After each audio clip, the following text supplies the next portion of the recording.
अब विदेशी भारतीय नागरिक, हाँ, ये अपन ने देख लिया। OCI PIO है, भारतीय मूल के व्यक्ति 244 में है, PIO बोलते हैं। से ऐसा व्यक्ति अभिप्रेत है जिसके पारस्परिक पूर्व पुरुषों में से कोई भारतीय राष्ट्रिक है, मतलब पुरुष वंशजों में से भारतीय नागरिक है यह था, और जो वर्तमान में केंद्रीय सरकार द्वारा जारी किया गया भारतीय मूल के व्यक्ति होने संबंधी card, person of Indian origin card धारण करता, PIO कार्ड धारण करता। मान लीजिए कोई व्यक्ति अमेरिका में रह रहा है, उसके दादाजी इंडिया छोड़ के गए थे, दादाजी ने वहीं पे दादी ढूंढ ली, उनके पिताजी का जन्म हुआ जो मिक्सअप थे विदेशी और इंडिया के, अब उनकी औलाद हुई, उसके बच्चे का जन्म हुआ। अब उनमें से कोई पूर्व पुरुषों में से कोई एक भारतीय मूल का रहा है, तो ऐसे व्यक्ति को अपन PIO कार्ड होल्डर बोलेंगे, PIO बोलेंगे, पर्सन ऑरिजिन ऑफ इंडियन। इनका भी आपको आर्टिकल 5 से लेके 11 तक में और लेख मिलेगा PIO का। तो ये आपने 3 कॉन्सेप्ट यहाँ पे देखे हैं। NRI देखा है, NRI का क्या होता है, जिसके पासपोर्ट है, जिसके पास में 1 वर्ष से बाहर विदेश में रह रहा है, वो NRI होता है। OCI होते हैं जिसको नागरिकता अधिनियम 1955 के अधीन रजिस्टर्ड नागरिकता दी गई है, OCI हो गया। भारतीय मूल के व्यक्ति PIO हो गए 244 में। PIO क्या होते हैं, PIO में ऐसा व्यक्ति है जिसके पुरुष वंशजों में से कोई इंडिया से रहा है और अब विदेश में रह रहे हैं, वो PIO है, इन्हें PIO कार्ड होल्डर कहा गया है। अब यहाँ पर निवेश देखिएगा, प्रत्यक्ष विदेशी निवेश को बहुत बढ़ावा दिया जा रहा है इंडिया में, तो हम लोग ऐसे लोगों को ढूंढते हैं जो भारतीय मूल के हैं। हम आपसे कहेंगे आप मेरे इंदौर के हैं, आप मेरे MP के हैं, MP के तो यही बोलेंगे MP के हैं, या आप दिल्ली में मिल जाएं मुझे तो मैं आपसे बोलूँगा आप तो MP के हैं, या फिर सागर ज़िले के हैं, या इंदौर ज़िले के हैं, तो मैं भी वहीं का हूँ, तो एक अपनापन जुड़ जाता है, मैं आपको बता दूँ। और वो होगा तो हम निवेश करेंगे, आपके ऊपर रिस्क ले सकते हैं कि आपको घर जाना है, आप मिल गए मुझे, ठीक है, तो अपन थोड़ी बहुत हेल्प कर सकते हैं कि अपने एरिया का आदमी है, कर दो हेल्प। तो एक सद्भावना यहाँ पे जुड़ जा सकती है। हर कोई सोनी सूद थोड़ी हो सकता है। देखिए सोनी सूद ने जितनी मदद की है कोरोना काल में, उतनी मदद किसने की है, अच्छी NGO संस्थाओं से जुड़ा हुआ है वो। ये सब काम करना चाहिए NGO संस्थाओं का, यही इनका वेलफेयर प्रोसेस होना चाहिए। 45 पे आ जाइए, छोटे अपराध। छोटे अपराधों के अंतर्गत ऐसे अपराध आते हैं जिनके लिए भारतीय दंड संहिता या किसी अन्य विद्यमान विधि के अधीन अधिकतम दंड 3 वर्ष तक का कारावास है। मतलब 3 वर्ष तक के कारावास से दंडनीय मामले छोटे मामले आते हैं। और हीनियस क्राइम कौन से होते हैं, 7 वर्ष से अधिक के दंडनीय मामले। हीनियस क्राइम कितने में, 33 में है। यहाँ पे रिलेवेंट सेक्शन लिख लीजिएगा, 233। यहाँ पे जघन्य अपराध, एक ध्यान दीजिएगा, जघन्य अपराध, इस पे लिख लीजिएगा। 7 वर्ष से अधिक के मामले जघन्य अपराध 233 में है। और 245 में छोटे अपराध से 3 वर्ष तक के कारावास से दंडनीय मामले छोटे अपराध के अंतर्गत आते हैं। 246 सुरक्षित स्थान से पहला ऐसा कोई स्थान या ऐसी संस्था जो पुलिस, हवालात या जेल नहीं है। जो बच्चों को जेल में और हवालात में नहीं करेंगे बंद, ये अपन को पता होना चाहिए। जिसकी स्थापना पृथक रूप से की गई है या जो यथास्थिति किसी संप्रेक्षण ग्रह, विशेष ग्रह से जुड़ी हुई है। संप्रेक्षण ग्रह है, विशेष ग्रह है। जो विधि का उल्लंघन करने वाले अभिकथित बालक या उल्लंघन करते पाए गए ऐसे बालकों को बोर्ड या बालक न्यायालय दोनों के आदेश से जांच के दौरान या आदेश में था पुनर्वास अवधि और प्रयोजन के लिए दोषी पाए जाने के पश्चात सतत पुनर्वास के दौरान अपनाती है, उनकी देखरेख करती है। अब देखिए यहाँ पे दोष सिद्ध कर दिया जाता है ऐसे व्यक्तियों को, उसके बाद किन्हीं संस्थाओं में रखा जाता है, संप्रेक्षण गृह, विशेष गृह में रखा जाता है। ऐसी संस्थाओं को सुरक्षित स्थान कहा जाता है। अब देखिए बड़े अपराधियों के साथ बच्चों को रख दें तो शोषण हो सकता है, इतना एब्यूज करने लगे, शारीरिक शोषण करने लगे बच्चों का, कुछ कहा नहीं जा सकता है। इंडिया से ज़्यादा फॉरेनर कंट्रियों में बच्चे ज़्यादा असुरक्षित हैं, वहाँ तो बहुत ही गलत पैमाने हैं। इंडिया में तो फिर भी ठीक है, लेकिन बच्चों को बड़ों और बड़े अपराधियों के साथ सेल में रखना, उनके फ्यूचर को बर्बाद करना है पूरी तरह से, तो उन्हें बच्चों के साथ में रखना ही बेहतर सुरक्षित स्थान होगा। ये बेहद नियमों द्वारा बेहद है। 248 में परिवीक्षा अधिकारी है, इसको टिक कर लेना। राज्य सरकार द्वारा अपराधी परिवीक्षा अधिनियम 1958 के अधीन परिवीक्षा अधिकारी के रूप में नियुक्त किया गया अधिकारी, नंबर 1। नंबर 2, राज्य सरकार द्वारा जिला बालक संरक्षण एकक के अधीन नियुक्त किया गया विधि सह परिवीक्षा अधिकारी, तो यहाँ परिवीक्षा अधिकारी भी आता है और विधि सह परिवीक्षा अधिकारी भी आता है। 249 भावी दत्तक माता पिता। भावी दत्तक माता पिता कौन होंगे? जो भविष्य में होने वाले माता पिता हैं। धारा 57 के उपबंधों के बालक के दत्तक के लिए पात्र व्यक्ति, जैसे मैं किसी को दत्तक लेना चाहता हूँ, मेरे एक लड़का भी एक लड़की भी है, तो मैं ना तो लड़का ना लड़की दत्तक ले सकता हूँ। कैसे? पहली शर्त ये है कि पहले से बच्चा नहीं होना चाहिए लड़का आपका, पहले से लड़की नहीं होनी, तो आप दत्तक ले सकते हैं। तो भावी दत्तक माता के लिए योग्य व्यक्ति जो होते हैं वो भावी माता पिता। जैसे एक पति पत्नी, उनकी कोई औलाद नहीं है, वो बच्चा दत्तक ग्रहण लेना चाहते हैं, आवेदन लगाए, तो वो योग्य व्यक्ति हैं, आवेदन कीजिए। एडीपीओ के लिए हम लोग योग्य व्यक्ति हैं, एलएलबी पास हैं, एज लिमिट में आ रहे हैं, तो हम लोग फॉर्म डाले हैं। लोक स्थान 50 वही अर्थ होगा जो अनैतिक व्यापार निवारण अधिनियम 1956 में है। 100 मीटर सड़क से अंदर तक के स्थान लोक स्थान के अंतर्गत आते हैं। अपन लोग वहाँ पढ़ चुके हैं, 100-200 मीटर जितना भी है। रजिस्ट्रीकृत 51 में रजिस्ट्रीकृत है। राज्य सरकार के प्रबंधाधीन, मतलब मैनेजमेंट कौन कर रहा है? State government. बालक देखरेख संस्थाओं, अभिकरणों या सुविधा तंत्रों या किसी स्वैच्छिक गैर सरकारी संगठन के संदर्भ में बालक को अल्पकालिक दीर्घकालिक आधार पर आवासीय देखरेख उपलब्ध कराने के लिए संप्रेक्षण गृह, विशेष गृह, सुरक्षित स्थान, बाल गृह, खुला आश्रय या कोई ऐसी अन्य संस्था है जो किसी विशेष जरूरत की अनुक्रिया के में सामने आए। यह धारा 41 के अधीन प्राधिकृत और रजिस्ट्रीकृत अभिकरण है, सुविधा तंत्र विपरीत है। तो ये भी आप देखिएगा रजिस्ट्रीकृत के अंतर्गत क्या है, जिनको अपने रजिस्टर्ड संस्था के तौर पर रखा है, जो बच्चों की देखरेख में लगी हुई है। 252 नातेदार। अब नातेदार में क्या है? तो बालक के संबंध में कौन हो सकता है? दत्तक के प्रयोजन के लिए किसी बालक के संबंध में नातेदार कौन हो सकता है? चाचा हो सकता है, चाचा, मामा मामी, पितामह पितामही, मतलब दादा दादी, मातामह मातामही, नाना नानी, ये सब आ जाएंगे यहाँ पर। अब ये लोग ही तो हैं जो सोच रहे हैं कि इनके पेरेंट्स नहीं हैं, इन बच्चे को क्या किया जाए? नातेदार दत्तक दे दिया जाए। राज्य अभिकरण, इसको ध्यान दीजिएगा, इसको टिक कर लीजिए। अपन ने देखा केंद्रीय अभिकरण कितने, प्राधिकरण कितने में था, ये भी आप ध्यान दीजिएगा। पीछे मुड़ के देखिए केंद्रीय प्राधिकरण कितने में था। मैं भी भूल रहा हूँ इसको, थोड़ा एक बार इसको रिवाइज करने की ऐसी ज़रूरत है। इन डेफिनेशन को आप अच्छे से समझ लिए हैं तो आगे, हाँ, तो आप आगे थोड़ा आसानी रहेगी एक्ट पढ़ने में। एक्ट बहुत इजीली गोइंग होगा, तो टेंशन मत लीजिएगा। 253 अभिकरण। राज्य अभिकरण से राज्य सरकार द्वारा धारा 67 के अधीन दत्तक ग्रहण संबंधी मामलों के संबंध में कार्रवाई करने के लिए स्थापित राज्य अभिकरण अभिप्रेत है। तो यहाँ दत्तक ग्रहण के संबंध में जो अभिकरण बनाया गया स्टेट गवर्नमेंट का 67 के अधीन, वो राज्य अभिकरण बन जाएगा। 254 में घोर अपराध है, इसको भी टिक कर लीजिए। देखिए अपन ने 233 पढ़ा, इसके ऊपर लिख लेना रिलेवेंट सेक्शन कितना है। रिलेवेंट सेक्शन 233 और 245, हाँ 245 लिख लीजिएगा रिलेवेंट सेक्शन, और 233 लिख लीजिए। 7 वर्ष से अधिक मामले जघन्य अपराध 233 में आते हैं। 3 वर्ष तक के मामले छोटे अपराध 245 में आते हैं। और घोर अपराध क्या है 254 में बताए गए, इसको अपन देखते हैं। के अंतर्गत ऐसे अपराध आते हैं जिनके लिए भारतीय दंड संहिता या तत्संबंधी किसी अन्य विधि के अधीन 3 वर्ष से अधिक और 7 वर्ष से अनधिक की अवधि के न्यूनतम कारावास के दंड का उपबंध है। कितना? 3 वर्ष और 7 वर्ष के बीच के अपराध हैं, उनको अपन घोर अपराध बोलते हैं। 7 वर्ष से अधिक के अधिकतम कारावास का उपबंध है, किंतु कोई न्यूनतम कारावास या 7 वर्ष से कम के न्यूनतम कारावास का उपबंध नहीं है। तो ऐसे अपराध भी इसमें घोर अपराध में आते हैं जिनमें 7 वर्ष से अधिक के कारावास का उपबंध है, लेकिन न्यूनतम का नहीं है। तो ये थोड़ा टेक्निकल है, खासतौर से इतना ध्यान देना है 3 वर्ष और 7 वर्ष के बीच के मामले जो होते हैं वो घोर अपराध, 3 वर्ष तक के मामले होते हैं वो छोटे अपराध, और 7 वर्ष से ऊपर के मामले होते हैं वो जघन्य अपराध। ये 3 कैटेगरियाँ आपको याद रखना है। 55 विशेष किशोर पुलिस एकक से किसी जिले या नगर के पुलिस बल का एकक बालकों से संबंधित तो धारा 107 के अधीन बालकों को संभालने के लिए उस रूप में अभिहित कोई अन्य पुलिस एकक जैसे रेल पुलिस अभिप्रेत है। अब बालकों के संरक्षण के लिए जो पुलिस व्यवस्थाएं दी गई हैं किसे विशेष किशोर पुलिस एकक बोलते हैं, रेल पुलिस भी इसके अंतर्गत आती है।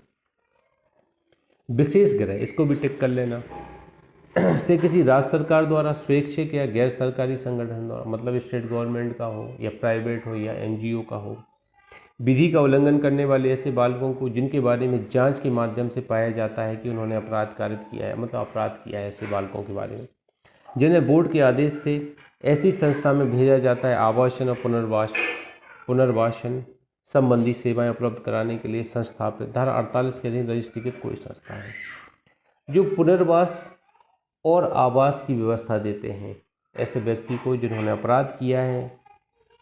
रजिस्ट्रीकृत संस्था, ऐसी रजिस्ट्रीकृत संस्था को अपन विशेष गृह के तौर पर मानते हैं। मतलब अपराधी बालक को रखा जाता है विशेष गृह में, ये आप समझिएगा। यहाँ विशेषज्ञ दत्तक ग्रहण अभिकरण, ये भी आप टिक कीजिएगा। 257 से ऐसे अनाथ, परित्यक्त या अभ्यर्थित बालकों के जिन्हें दत्तक ग्रहण के प्रयोजन के लिए समिति के आदेश द्वारा वहां रखा गया है, आवासन के लिए राज्य सरकार द्वारा एक किसी स्वैच्छिक या गैर सरकारी संगठन, धारा 65 के अधीन मान्यता प्राप्त कोई संस्था, तो स्टेट गवर्नमेंट द्वारा हो सकता है, प्राइवेट हो सकता है, एनजीओ द्वारा होता है, मान्यता प्राप्त कोई संस्था यहाँ पे विशेषज्ञ दत्तक अभिकरण है। प्रवर्तकता क्या है? 258 में कुटुंबों को बालक की चिकित्सीय, शैक्षणिक और विकास संबंधी जरूरतों को पूरा करने के लिए वित्तीय अन्यथा पूरक सहायता का उपबंध, मतलब फाइनेंशियल, कुटुंबों में फैमिली जो है, फैमिली को फाइनेंशियल सपोर्ट करना, ये प्रवर्तकता के अंतर्गत आता है। राज्य सरकार से 259 में किसी संघराज्य क्षेत्र के संबंध में, देखिए यूनियन टेरिटरी के संबंध में बात हो रही है। अभी प्रेजेंट में कितने यूनियन टेरिटरी है हमारे यहाँ पे? 8 यूनियन टेरिटरी हो गए। पहले 7 थे, जम्मू कश्मीर को 2 भागों में बांट दिया तो 8 हो गए हैं। 29 राज्य और 8 केंद्र शासित प्रदेश, ऐसा आपको यहाँ पर पढ़ने को मिलेगा। संविधान के अनुच्छेद 239 के अधीन राष्ट्रपति द्वारा नियुक्त उस राज्य क्षेत्र का प्रशासक अभिप्रेत है। मतलब यूनियन टेरिटरी के संबंध में जो प्रशासक 239 के अंतर्गत नियुक्त किया गया वो यहाँ पर राज्य सरकार के अंतर्गत आता है। आर्टिकल 239 ध्यान दीजिएगा, कई बार 238 लिख के दे देते, वो 239 लिख के दे देते हैं, 240 लिख के दे देते, तो आपको पता होना चाहिए राज्य सरकार से संघराज्य क्षेत्र के संबंध में आर्टिकल 239 के अधीन राष्ट्रपति द्वारा नियुक्त संघराज्य क्षेत्र का प्रशासक अभिप्रेत है या प्रशासक अभिप्रेत है। अभ्यर्थित बालक क्या है? 60 में ऐसा बालक जिसका माता पिता या संरक्षक द्वारा ऐसे शारीरिक, भावनात्मक, सामाजिक कारणों के कारण जो नियंत्रण से परे हैं, समिति को त्याग किया जाता है। समिति द्वारा उस रूप में ऐसा घोषित किया गया है, त्याग दिया बच्चे को, समिति के हैंड ओवर कर दिया कि आप पालन पोषण करो हमारे बच्चे में डिसेबिलिटी, ऐसे बच्चों को यहाँ पे त्यागा जा सकता है। समिति संरक्षण देती, खाना पीना देती है। और ये नहीं कह रहे कि इनको त्याग भी देंगे, आप अभ्यर्थित कर देंगे ऐसे बालक को। 260 के अंतर्गत शोषण भी हो सकता है इनका। कैसे शोषण हो सकता है? शारीरिक शोषण कर सकते हैं, बॉडीली पार्ट निकाल के बेच सकते हैं, या उनकी केयर नहीं भी कर सकते हैं। संस्थाओं की ऐसी स्थिति होती है। आगे बढ़ते हैं। अन्य शब्द और अर्थ का क्या अर्थ होगा? वही अर्थ होंगे जो उन अधिनियमों में क्रमशः उनके हैं। तो जिस अधिनियम की बात होगी उस अधिनियम के अनुसार होगी। कैसे ये एक्ट एक बच्चों विशेष के लिए जो 18 वर्ष से कम आयु के उनके लिए प्रावधान करता है। अब वो किसी भी अधिनियम के अंतर्गत अपराध करेंगे तो उस अधिनियम के प्रावधान के अनुसार ही उनको डिफाइन किया जाएगा। यहाँ पे भी आपको जुड़े रहना है थोड़ा और 10 से 15 मिनट और। एक सेक्शन और पढ़ना है जो काफ़ी लेंदी अपन को लगती है, लेंदी है नहीं है। सेक्शन 3 और पढ़ना है, जिससे अपन सेक्शन 4 से अपन कल पढ़ पाएंगे। फिर इसके बाद जीएस पढ़ेंगे। तो देखिए, बालकों की देखरेख और संरक्षा के साधारण सिद्धांत। अब सेक्शन 3 अधिनियम के प्रशासन में अनुसृत किए जाने वाले साधारण सिद्धांत की बात करती है। देखिए, ये साधारण सिद्धांत जो बताए गए हैं सेक्शन 3 में बताए गए हैं। यथास्थिति केंद्रीय सरकार, राज्य सरकार ने बोर्ड, समिति, अन्य अभिकरण इस अधिनियम के उपबंधों को कार्यान्वित करते समय निम्नलिखित मूलभूत सिद्धांतों द्वारा मार्गदर्शित होंगे। देखो, मूलभूत सिद्धांतों द्वारा मार्गदर्शित होंगे कौन? केंद्र सरकार, राज्य सरकार, बोर्ड, समिति, अन्य अभिकरण। तो जितने भी लोग बच्चों के संबंध में कोई भी कार्रवाई करेंगे, ट्रायल करेंगे या प्रोसीडिंग करेंगे, उनको ये पावर दिया गया है, ये निर्देश दिए गए हैं कि ये सिद्धांत आपको जहन में रखना है। जैसे अपन लोग कोई भी प्रोसीजर अपनाएंगे, क्रिमिनल प्रोसीजर, तो सीआरपीसी की व्यवस्थाओं को ध्यान में रखें। हम लोग कोई भी दंडिक प्रावधान के अंतर्गत कार्रवाई करेंगे, आईपीसी, जनरल दंड संहिता है, एविडेंस देंगे सीआरपीसी। इसी तरह यहाँ पे भी अपन किशोरों के संबंध में कोई भी कार्रवाई करेंगे तो इन सिद्धांतों को ध्यान देंगे। निर्दोषता की अवधारणा का सिद्धांत पहला है, तो यहाँ पे अंडरलाइन कर दीजिए, निर्दोषता की अवधारणा। इतना किसी बालक के बारे में 18 वर्ष की आयु तक यह अवधारणा की जाएगी कि वह किसी असद्भावपूर्ण और आपराधिक आशय का दोषी नहीं है। मतलब मेलाइज कृषित नहीं माना जाएगा, मेंस रिया से विक्टिम नहीं माना जाएगा बच्चे को, ये माना जाएगा सद्भावनापूर्वक कार्य कर रहा है। दूसरा, गर्मा और योग्यता का सिद्धांत, अंडरलाइन कीजिए, गर्मा और योग्यता। इतने ही याद करना है आपको, गर्मा निर्दोषता की अवधारणा, दूसरा गर्मा और योग्यता। सभी मनुष्यों के साथ गरिमा और अधिकारों में समान बर्ताव किया जाना चाहिए। गरिमा और अधिकारों में समान बर्ताव किया जाना चाहिए। तीसरा, भाग लेने का सिद्धांत, अंडरलाइन कीजिए। भाग लेने मतलब दौड़ना नहीं, पार्टिसिपेट करने की बात हो रही। प्रत्येक बालक को सुने जाने का, उसके हितों को प्रभावित करने वाली सभी आदेशिकाओं विनिश्चयों में भाग लेने का अधिकार प्राप्त है। और बालक के दृष्टिकोण को, बालक की आयु और परिपक्वता को सम्यक ध्यान में रखते हुए विचार किया जाएगा। तो पहला, निर्दोषता की अवधारणा, दूसरा गरिमा और योग्यता की अवधारणा, तीसरा भाग लेने का, तो उसको पार्टिसिपेट करने का अवसर दिया जाएगा, अपना बचाव करने का अधिकार दिया जाएगा, सारे अधिकार दिए जाएंगे। चौथा, सर्वोत्तम हित का सिद्धांत, अंडरलाइन कीजिए, सर्वोत्तम हित। बालक के संबंध में सभी विनिश्चय मुख्यतः इस प्रारंभिक विचारण पर आधारित होंगे कि बालक के सर्वोत्तम हित में और बालक के लिए अपनी पूर्ण सतर्कता को विकसित करने में सहायक है। तो सर्वोत्तम हित को यहाँ पर ध्यान रखा जाएगा। पांचवा, कौटुंबिक जिम्मेदारी का सिद्धांत, तो अंडरलाइन कीजिए, कौटुंबिक जिम्मेदारी। बालक की देखरेख, उसका पोषण, उसकी संरक्षा करने में प्राथमिक जिम्मेदारी जैविक कुटुंब या यथास्थिति दत्तक या पालक माता पिता की। तो यहाँ पे आप अंडरलाइन कीजिएगा, कौटुंबिक जिम्मेदारी। छठवां, सुरक्षा का सिद्धांत, तो अंडरलाइन कीजिए, सुरक्षा। यह सुनिश्चित करने के लिए बालक सुरक्षित है और देखरेख तथा संरक्षा पद्धति के संपर्क में रहते हुए उसके पश्चात उसकी कोई अपहानि, उससे दुर्व्यवहार, बुरा बर्ताव नहीं किया गया, सभी उपाय किए जाओगे। तो सुरक्षा को ध्यान में रखा जाएगा सिक्योर जगह पे। सातवां, सकारात्मक उपाय, अंडरलाइन कीजिए, सकारात्मक उपाय। सभी स्रोतों को उसके अंतर्गत वे भी हैं जो कुटुंब और समुदाय के हैं, कल्याण की प्रोन्नति, पहचान के विकास को सुकर बनाने और बालकों की असुरक्षा को कम करने के लिए समावेशक और समर्थनकारी वातावरण उपलब्ध कराने के लिए गतिमान किया जाना चाहिए। सकारात्मक उपाय क्या होते हैं? सब पॉजिटिव हो बच्चों के संबंध में, वो सकारात्मक उपाय। तो देखिए, इनको मैं पढ़ रहा हूँ तो ये मत समझिए सर बिल्कुल लेंदी पढ़ रहा है। देखिए, आपके एग्जाम में क्वेश्चन क्या आएगा, कोई 4-3 सिद्धांत के नाम दे देंगे, एक गलत सिद्धांत दे देंगे, निम्नलिखित में से सेक्शन 3 में सिद्धांत कौन सा नहीं है, तो आपको वो आइडेंटिफाई करना है। जब ये सिद्धांत आपको आएंगे 16 तो आप आइडेंटिफाई कर पाएंगे। दूसरा क्वेश्चन बनेगा, जैसे मान लीजिए मैंने देखा है गरिमा और योग्यता का सिद्धांत, सभी मनुष्यों के साथ गरिमा और अधिकारों में समान बर्ताव किया जाना चाहिए। किस सिद्धांत में कहा गया है? निर्दोषता की अवधारणा में, भाग लेने के सिद्धांत में, सर्वोत्तम हित के सिद्धांत में, गरिमा और योग्यता के सिद्धांत। अगर ये आपने पढ़ा नहीं है तो गलत हो सकता है, सर्वोत्तम हित भी लगा सकते हैं आप।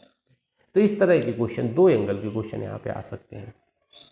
तो सकारात्मक उपाय, सातवां, पहला आप निर्दोषता की अवधारणा, दूसरा गरिमा और योग्यता, चौथा, तीसरा भाग लेने, चौथा सर्वोत्तम हित, पांचवा कौटुंबिक जिम्मेदारी, छठवां सुरक्षा, सातवां सकारात्मक उपाय और आठवां गैर कलंकीय शब्दार्थों का सिद्धांत। किसी बालक से तात्पर्य आदेशिकाओं में प्रतिकूल या अभियोगात्मक शब्दों का प्रयोग नहीं किया जाए। गलत शब्द यूज नहीं किए जाएंगे आदेशिकाओं में कि आप उनको गाली गलौज टाइप का लिखें या अश्लील टाइप के वर्ड उनके संबंध में बोले, कुछ नहीं बोल पाएंगे। अधिकारों का अधित्यजन न किए जाने का सिद्धांत, अंडरलाइन कीजिए, अधिकारों का अधित्यजन न किए जाने। बालक के किसी अधिकार का किसी भी प्रकार का दीजिए अनुज्ञा या विधिमान नहीं होगा, चाहे उसकी इच्छा बालक द्वारा की गई हो, बालक की ओर से कार्य करने वाले व्यक्ति द्वारा, कोई बोर्ड समिति द्वारा की गई हो। मूलभूत अधिकार का प्रयोग न किया गया अधित्यजन के कोटि में नहीं आता। देखो, कोई भी व्यक्ति अपने मूल अधिकार नहीं त्याग सकता है, अपन नहीं पढ़ा है अधिकारों के अधित्यजन का सिद्धांत। उसी तरह ये है फंडामेंटल राइट आर्टिकल 13 में हम लोग पढ़ते हैं, वेबर बोला जाता है, वेबर, डॉक्ट्रिन ऑफ वेबर। उसी भांति का ये बताया गया है कि कोई बालक अपने अधिकार नहीं त्याग सकते कि मुझे प्राण देह स्वतंत्रता का अधिकार है, मैं त्यागता हूँ, मार डालो, नहीं कर सकता बालक। आगे देखेंगे समानता और विभेद न किए जाने का सिद्धांत, तो अंडरलाइन कीजिए, समानता और विभेद न किए जाने। किसी बालक के विरुद्ध किसी भी आधार पर जिसके अंदर लिंग, जाति, नस्ल, जन्म स्थान, निषक्ता, कार्यत अपराध भी है, किसी प्रकार का विभेद नहीं किया जाएगा और पहुंच, अवसर और वार्ताओं में समानता प्रत्येक बालक को दी जाएगी। आर्टिकल 15 के समान बात की गई है। 11, एकांतता और गोपनीयता के अधिकार का सिद्धांत। ये क्या होता भाई? प्रत्येक बालक को सभी साधनों द्वारा और संपूर्ण न्यायिक प्रक्रिया में अपनी एकांतता और गोपनीयता की संरक्षा करने का अधिकार प्राप्त होगा। प्राइवेसी ध्यान दी जाएगी बालक की। ऐसा नहीं बिल्कुल आप बिल्कुल सामने ही बैठा के रखते हैं आप उसको, थोड़ा प्राइवेसी दी जाएगी। हर आदमी प्राइवेसी में रहना चाहता है। 12, अंतिम अवलंब के उपाय के रूप में संस्थागत बनाने का सिद्धांत। अंतिम अवलंब के उपाय के रूप में संस्थागत बनाने का सिद्धांत, ये भी आप अंडरलाइन कीजिएगा। बालक को युक्त जांच करने के पश्चात अंतिम अवलंब के उपाय के रूप में संस्थागत देखरेख में रखा जाएगा। संप्रत्यावर्तन या प्रत्यावर्तन का सिद्धांत अंडरलाइन कीजिए, संप्रत्यावर्तन और प्रत्यावर्तन। किशोर न्यायिक पद्धति में प्रत्येक बालक को शीघ्रातिशीघ्र अपने कुटुंब से पुनः मिलने का और उसी सामाजिक, आर्थिक और सांस्कृतिक परिस्थिति में जिसमें वह इस अधिनियम के क्षेत्रातीत आने के पूर्व रहता था, प्रत्यावर्तित होने का जब तक कि प्रत्यावर्तन संप्रत्यावर्तन उसके सर्वोत्तम हित में न हो अधिकार प्राप्त होगा। तो फिर से कुटुंब में मिलाने का, जिस जगह से वो आया है वही उसको फिर से प्रतिस्थापित किए जाने की। मान लीजिए एक परिवार से निकला हुआ है बालक, अनाथ बालक है, आपको पता चल गया उस परिवार का है, तो उस परिवार को फिर सुपुर्द कर देंगे। नए सिरे से शुरुआत करने का सिद्धांत अंडरलाइन कीजिए, नए सिरे से शुरुआत करने। किशोर न्याय पद्धति के अधीन किसी बालक के पिछले सभी अभिलेख को विशेष परिस्थितियों के साथ समाप्त कर दिया जाएगा। अपराध किया है बालक ने, नॉर्मल अपराध किया है, पुनर्वास करने की बात की गई, तो पिछला रिकॉर्ड खत्म कर देंगे उसका, जब ही तो वो सही जीवन जी पाएगा। उसको एक नए सिरे से नई शुरुआत देंगे ना अपन, तो ये ध्यान दीजिएगा, नए सिरे से शुरुआत करने का सिद्धांत। अपयोजन का सिद्धांत, विधि का उल्लंघन करने वाले बालकों से न्यायिक कार्रवाइयों का अवलंब किए लिए बिना जब तक कि वह बालक या संपूर्ण समाज के सर्वोत्तम हित में न हो निपटाने के उपायों को बढ़ावा दिया जाना, इनके निपटाने के उपायों को बढ़ावा दिया जाएगा। नैसर्गिक न्याय के सिद्धांत 16वां है। इस अधिनियम के अधीन न्यायिक हिरासत में कार्य करते हुए सभी व्यक्तियों या निकायों द्वारा ऋजुता के बुनियादी प्रक्रियात्मक मानकों का या जिनके अंतर्गत उचित सुनवाई का अधिकार, पक्षघात के विरुद्ध नियम पुनर्विलोकन का अधिकार भी पालन किया जाएगा। तो ये नैसर्गिक न्याय के सिद्धांत है। कोई व्यक्ति अपने मामले में न्यायाधीश नहीं हो सकता है, दूसरे पक्ष को सुनो, इस तरह की बातें जो आती हैं उनको ध्यान दिया जाएगा नैसर्गिक न्याय के सिद्धांत के अंतर्गत 16 के अंतर्गत। तो ये 16 सिद्धांत है, इनको ध्यान देना है। एक क्वेश्चन यहाँ से आएगा, ये बहुत इंपॉर्टेंट है। एक या दो क्वेश्चन आपके डेफिनेशन से आएंगे, तो यहाँ से मुश्किल से 5 क्वेश्चन आ सकते हैं। एक आध क्वेश्चन दंड वाले प्रोविजन से आएंगे, तो ज़्यादा घबराना नहीं है, बिल्कुल केयरफुल्ली पढ़ना है। पूरा याद नहीं भी होता है, अगर आप ध्यान से सुनते हैं तो आप क्वेश्चन सही लगा ले जाएंगे। तो यहाँ पे मैंने टिक, क्या हो गया रिचा? हेडिंग कुछ अंदर का कुछ याद नहीं करना, आप इसीलिए कह रहा हूँ बिल्कुल ध्यान से सुनिए। अंदर का कुछ याद नहीं करना है, सिर्फ हेडिंग याद करना है।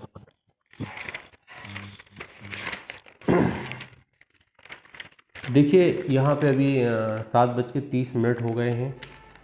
थोड़ा हम लोग यहाँ पे आगे बढ़ें, किशोर न्यायिक बोर्ड को या स्टॉप करें। मैं चाहता हूँ कि यहाँ स्टॉप कर देते, कैसे आपको बाउंस होने लगा होगा। जैसे 1 से 1.5 घंटा पढ़ लिया है, अब कुछ दिमाग में घुस नहीं रहा होगा। यहाँ मैं थोड़ा 3-4 मिनट के लिए रोक रहा हूँ, इसके बाद मैं आपको MPGK पे आता हूँ। MPGK पढ़ते हैं, 15 से 20 मिनट अपन एक टॉपिक क्लियर करते हैं। कल और परसों 1-2 दिन में अपन इसको ख़त्म कर देंगे। ज़रूरी है और अच्छे से पढ़ने की ज़रूरत है इसको। अब थोड़ी स्पीड बढ़ेगी, ये इतना स्पीड नहीं बढ़ाना अपनी मजबूरी था, फिर भी अपन ने काफ़ी कवर किया यहाँ पे। करीब 17 दूनी 34 35 7 8 9 पेज पढ़ लिए हैं अपन ने। यहाँ पे 2-4 मिनट के लिए मैं स्टॉप कर रहा हूँ, इसके बाद अपन फिर मिलते हैं MPGK में।